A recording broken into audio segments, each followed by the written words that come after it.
दिल्ली के विजय चौक के पास एक संदिग्ध युवक पकड़ा गया है। सीआरपीएफ ने हिरासत में लेकर शुरू की पूछताछ। संसद भवन के आसपास घूम रहा था शख्स बार बार बदल रहा है बयान। संदिग्ध के पास से 2 आधार कार्ड मिले हैं। ड्राइविंग लाइसेंस में अलग और आधार कार्ड में अलग नाम है। युवक के पास से एक पेपर भी मिला है जिसमें कोटबढ़ है। बैग भी बरामद। शख्स ने खुद को बड़गाम का रहने वाला बताया है। सीआरपीएफ ने शख्स को दिल्ली पुलिस के हवाले कर दिया है और हाल ही में गिरफ्तार आतंकी के बाद से हाई अलर्ट पर है दिल्ली।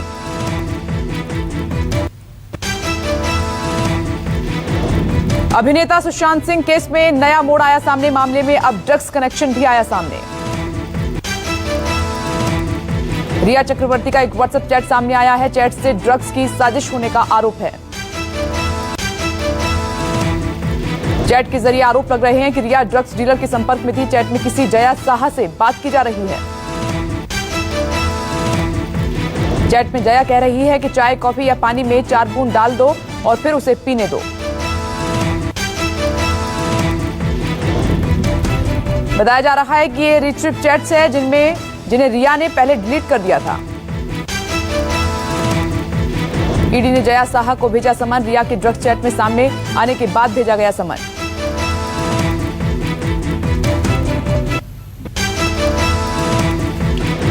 ड्रग्स के एंगल की जांच शुरू। दिल्ली से रवाना होगी नारकोटिक्स एजेंसी की टीम।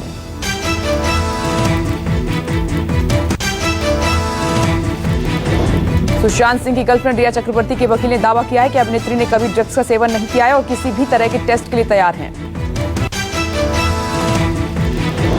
रिया की ड्रग्स चैट को लेकर सुशांत की बहन श्वेता सिंह कीर्ति का ट्वीट भी आया है। ये एक आपराधिक मामला है। सीबीआई को तुरंत कार्रवाई करनी चाहिए।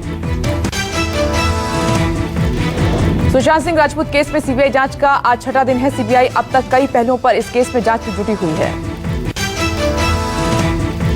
सीबीआई की टीम की जांच सिद्धार्थ पिठानी, सुशांत के पुत्र नीरज सिंह के इर्द गिर्द घूम रही है। सिद्धार्थ नीरज से कई राउंड की पूछताछ हो चुकी है।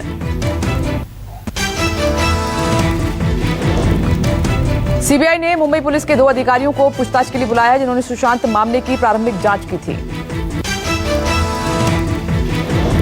सीबीआई की टीम ने फॉरेंसिक टीम के साथ सुशांत के फ्लैट का 2 बार दौरा किया है। पिछले दिनों में सीबीआई ने वाटरस्टोन रिजॉर्ट का 2 बार दौरा कर चुकी है। सीबीआई की टीम कपूर अस्पताल भी गई जहां सुशांत का पोस्टमार्टम ऑटोप्सी हुआ था। उन डॉक्टर्स का बयान दर्ज किया है जिन्होंने सुशांत का पोस्टमार्टम किया था। रिया चक्रवर्ती के कपूर अस्पताल की मॉर्चरी में जाने को लेकर test state human rights commission ने संज्ञान लिया है। एसएचआरसी ने कपूर अस्पताल और डीसीपी अभिषेक त्रिमुखे से मांगा जवाब। एसएचआरसी ने पूछा है कि किस नियम के तहत किया। रिया को मॉर्चरी के अंदर जाने का अनुमति दी। नियम के मुताबिक ब्लड रिलेशन वाला ही अंदर शव के पास जा सकता है। जेईई और नीट परीक्षाओं को लेकर विवाद बढ़ा। कल देर रात केंद्रीय शिक्षा मंत्रालय ने राज्यवार सेंटर्स की लिस्ट जारी की है। कोरोना को देखते हुए सेंटर्स बढ़ाए गए हैं। शिक्षा मंत्रालय ने जारी की लिस्ट। जेईई परीक्षा के सेंटर्स 570 से बढ़ाकर 660 कर दिए गए हैं। नीट परीक्षा के सेंटर्स 2846 से बढ़ाकर 3843 कर दिए गए हैं। नेशनल टेस्टिंग एजेंसी ने यह कहा है कि परीक्षा के दौरान सामाजिक दूरी का पालन किया जाएगा। जेईई मेन और नीट यूजी की परीक्षा सितंबर में निर्धारित की गई है। छात्र परीक्षा को स्थगित करने की मांग कर रहे हैं। एनटीए ने कहा है कि कोरोना संकट में सुरक्षित तरीके से परीक्षा हो और इसके लिए कई चरणों की योजना बनाई गई है। जेईई के लिए शिफ्ट की संख्या बढ़ाई गई है और हर गाइडलाइन का पालन किया जाएगा। गुजरात में बाढ़ बारिश से हाहाकार मचा हुआ है। कई जिलों में राहत बचाव कार्य जारी है। हालात बेहद खराब हैं। गुजरात के जूनागढ़ में भी हालात बेहद गंभीर बने हुए हैं। कई जगहों पर पुल के ऊपर से पानी ओवरफ्लो हो रहा है। लोग उसी खतरे के बीच से जान जोखिम में डालकर जा रहे हैं। राजकोट से डराने वाली तस्वीरें सामने आई हैं। राजकोट में खतरनाक बाढ़ में फंसे मजदूर पेड़ पर चढ़े। कई घंटों तक जान जोखिम में डालकर मजदूर पेड़ पर चढ़े रहे। एनडीआरएफ और एसडीआरएफ ने बचाई जान। राजकोट में आसमानी आफत ने लोगों की परेशानी का भी बढ़ा दी है। भारी बारिश के बाद राजकोट की सड़कें स्विमिंग पूल बन गई हैं। गुजरात के कई जिलों में पिछले कुछ दिनों से लगातार बारिश हो रही है। राज्य के कई जिलों में डैम ओवरफ्लो हो चुके हैं, जलाशयों के गेट खुले जा रहे हैं। गुजरात के कच्छ में कई दिनों से बारिश हो रही है। पूरा कच्छ शहर समंदर में तब्दील हो गया है। गिर सोमनाथ में भी भारी बारिश का तांडव दिखाई दे रहा है। हालात इतने बेकाबू हो गए हैं कि रावल डैम ओवरफ्लो हुआ है। डैम का गेट खोलना पड़ा। गुजरात के मोरबी जिले का भी हाल बहुत बुरा है। मोरबी और कच्छ को जोड़ने वाला नेशनल हाईवे 27 डूब चुका है। आवाजाही पूरी तरीके से बंद है। अहमदाबाद में स्थिति नाजुक होने के बाद महिसागर काटना बांध से मही नदी में करीब 1.5 लाख क्यूसेक पानी छोड़ना पड़ा है। प्रशासन ने अलर्ट किया जारी।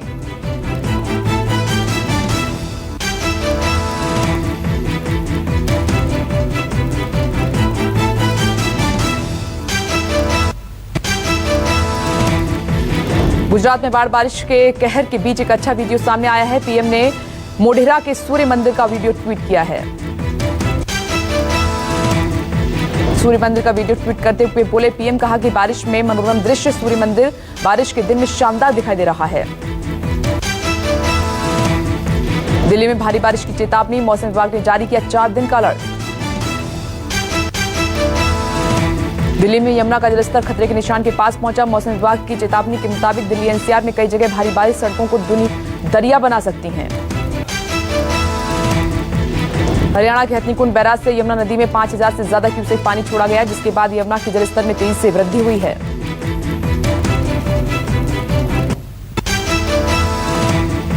रायगढ़ बिल्डिंग हादसा, 26 घंटे बाद महिला को जिंदा बाहर निकाला गया। कल कई घंटे बाद 4 साल का बच्चा भी जिंदा बचाया गया था। महाराष्ट्र के रायगढ़ में 5 मंजिला इमारत को गिरे 40 घंटे से ज्यादा का वक्त हो चुका है, लेकिन रेस्क्यू ऑपरेशन लगातार जारी है। महिला 26 घंटे से मलबे के नीचे फंसी हुई थी। बताया जा रहा है कि एनडीआरएफ की टीम ने मंगलवार को रात 10 बजे महिला को बाहर निकाला। रायगढ़ बिल्डिंग हादसे में अब तक 14 लोगों की मौत हो चुकी है। मृतकों में 8 महिलाएं शामिल हैं। एक शख्स अब भी लापता है।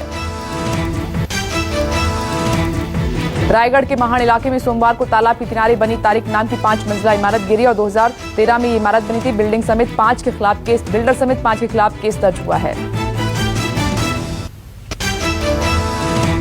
देश में नहीं थम रहा कोरोना का कहर, एक बार फिर 24 घंटे में आए 67,000 नए मामले।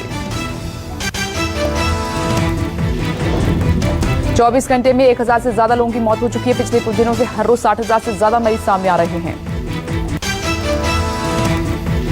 देश में कुल मरीजों का आंकड़ा 32 लाख से ज्यादा हुआ है। स्वास्थ्य मंत्रालय के आंकड़ों के मुताबिक अब तक 32,34,477 लोग कोरोना संक्रमित हो चुके हैं। आंकड़ों के मुताबिक देश में एक्टिव केस की संख्या 7,07,000 है। 24,67,000 लोग ठीक हो चुके हैं। राहत की बात यह है कि संक्रमण के सक्रिय मामलों की संख्या तुलना में स्वस्थ हुए लोगों की संख्या करीब 3 गुना अधिक है। मृत्यु दर और एक्टिव केस रेट में लगातार गिरावट दर्ज की जा रही है। मृत्यु दर गिरकर 1.83% हो चुकी है। भारत में रिकवरी रेट लगातार बढ़ रहा है। देश में अब रिकवरी रेट करीब 76% हो गया है। आईसीएमआर के मुताबिक 25 अगस्त तक कोरोना वायरस के कुल 3 करोड़ 95 लाख सैंपल टेस्ट किए जा चुके हैं, जिनमें से 9 लाख सैंपल की टेस्टिंग कल की गई है। आंकड़ों के मुताबिक देश में सबसे ज्यादा एक्टिव केस महाराष्ट्र में। महाराष्ट्र में 1.5 लाख से ज्यादा संक्रमितों का अस्पताल में इलाज चल रहा है। महाराष्ट्र के बाद दूसरे नंबर पर तमिलनाडु, तीसरे नंबर पर दिल्ली, चौथे नंबर पर गुजरात और 5वें नंबर पर पश्चिम बंगाल है। 5 राज्यों में सबसे ज्यादा एक्टिव केस हैं। कोरोना संक्रमितों की संख्या के हिसाब से भारत दुनिया का तीसरा सबसे प्रभावित देश है। अमेरिका, ब्राजील के बाद कोरोना महामारी से सबसे ज्यादा प्रभावित भारत है। यूपी में जुलूस झांकी की इजाजत नहीं है। 30 सितंबर तक सभी धार्मिक, राजनीतिक, सार्वजनिक आयोजनों पर बैन है। उत्तर प्रदेश के सीएम योगी आदित्यनाथ ने आने वाले त्योहारों को लेकर पुलिस प्रशासन के साथ बैठक की है। आवश्यक एहतियात बरतने के निर्देश दिए हैं। यूपी में सार्वजनिक रूप से मूर्तियां स्थापित नहीं की जाएंगी, ना ही ताजिया निकाले जाएंगे।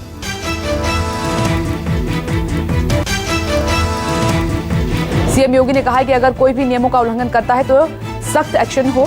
सोशल मीडिया पर अफवाह फैलाने वालों पर भी कड़ी नजर है। गाइडलाइंस को देखते हुए लखनऊ में धर्म गुरुओं ने फैसला किया है कि इस बार मुहर्रम के जलसे ऑनलाइन आयोजित होंगे। 10 दिन तक चलता है जलसा।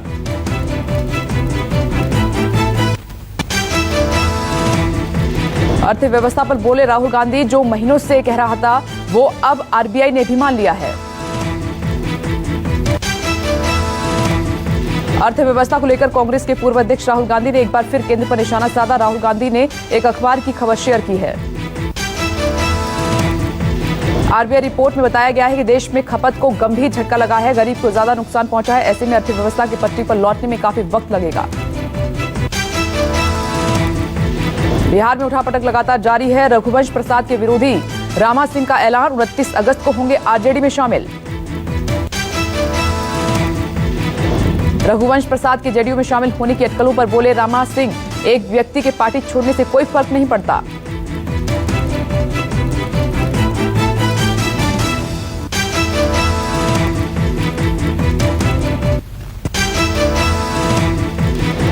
छह सितंबर को ऐप के जरिए नीतीश कुमार की वर्चुअल रैली है, फूकेंगे चुनावी बिगुल।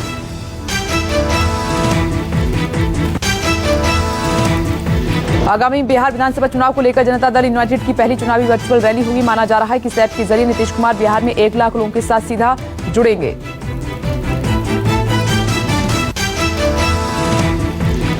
इससे पहले 7 अगस्त को जनता दल यूनाइटेड की वर्चुअल रैली होने वाली थी, लेकिन कोरोना महामारी के बढ़ते मामलों को देखते हुए नीतीश कुमार ने रैली रद्द कर दी थी। 5 लोगों के साथ मुहर्रम जुलूस निकालने की सुप्रीम कोर्ट ने नहीं दी इजाजत, कहा 28 राज्य सरकारों का पक्ष सुनना जरूरी। याचिकाकर्ता ने सुप्रीम कोर्ट से सरकारी गाइडलाइन के तहत मुहर्रम जुलूस में केवल 5 लोगों को शामिल होने की इजाजत मांगी थी। कोर्ट ने कोई भी आदेश देने से इनकार किया।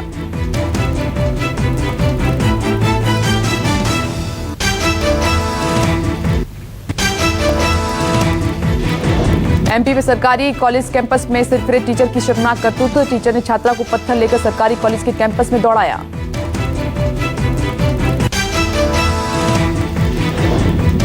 बचने के लिए छात्रा कमरे में पीछे से तो घुसी तो पीछे से पकड़कर थप्पड़ जड़े और अभद्रता की शर्मनाक घटना के बाद कॉलेज में छात्रों की सुरक्षा पर सवाल खड़े हुए हैं।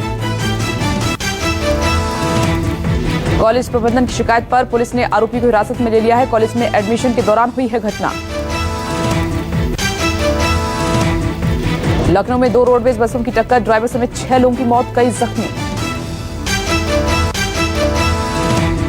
यह हादसा लखनऊ के काकोरी थाना क्षेत्र में हुआ है। हरदोई काकोरी रोड पर बजानगर मोड़ के पास हरदोई डिपो की बसें ओवरटेक की वजह से आपस में टकरा गईं।